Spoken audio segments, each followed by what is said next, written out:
It's been a little over a week since Agents of Mayhem was announced, and thanks to E3 we've learned tons of new information for the game and even seen some gameplay. So to start off, thanks to Volition's Q&A stream, we know that AOM takes place after the cop ending of Get Out of Hell. This means in this new universe, the Third Street Saints never existed. The only reason the fleur-de-lis is in the game is simply because the symbol means a lot to Volition. But all this doesn't mean the old Saints Row characters aren't in the game. We'll find out later what happened to some of our beloved Saints Row homies.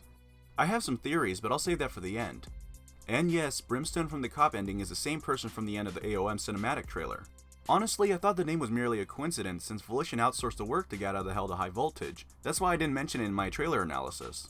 Story-wise, all we know is that Legion is the main baddie in the game trying to take over the world. They're divided into groups, and the main one you'll be fighting in the game is called the Ministry of Pride. They specialize in new technologies to combat the agents.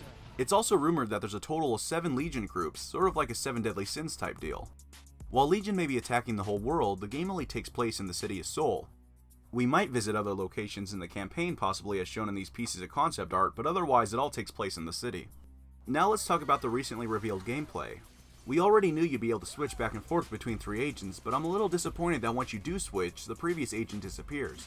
I was hoping it'd be similar to Grand Theft Auto 5, but I guess at this point Volition is sick of their games being called GTA clones. Anyone who was upset that Saints Row 3 and 4 didn't have a day and night cycle can rejoice that Volition has finally listened to our prayers. 2 other cool features in this game include double jumping and mid-air firing. That was something that Saints Row 4 and Get Out of Hell seriously needed. We also found out that you'll be able to drive agent vehicles. I'm guessing it'll be similar to the Crackdown and these agent cars will be over the top.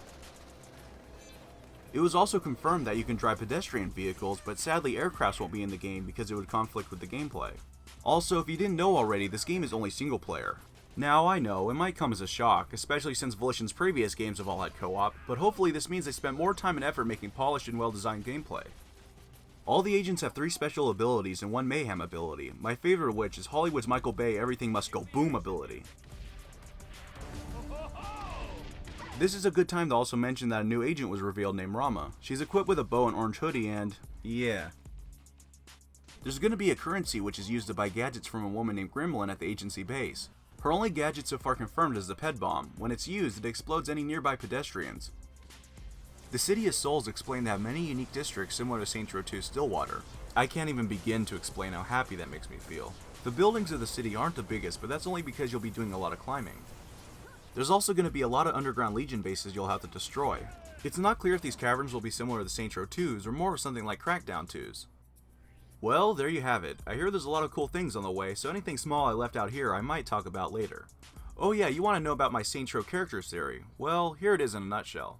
The boss dies on the street corner in Saints Row 1, Julius either joins the Vice Kings or cleans up his life, Johnny Gat becomes a cop, obviously, Troy goes undercover for one of the other gangs, Ben King is taken off his throne and flees, the Vice Kings and Los Carnales become the dominant gang in Stillwater till eventually the Carnales would completely take over. The Brotherhood and the Sons of Samdi are never created and the Ronin never leave from China. Mr. Wong never gets revenge for his dog Sadie. You fucking kidding me? I do not joke about Sadie. Ultor eventually grows in power and ultimately wipes out the Los Carnales. Also, now thinking about it, this might be Dane Vogel. The Syndicate continues to hold power in Steelport with the exception of Matt Miller being the Decker leader.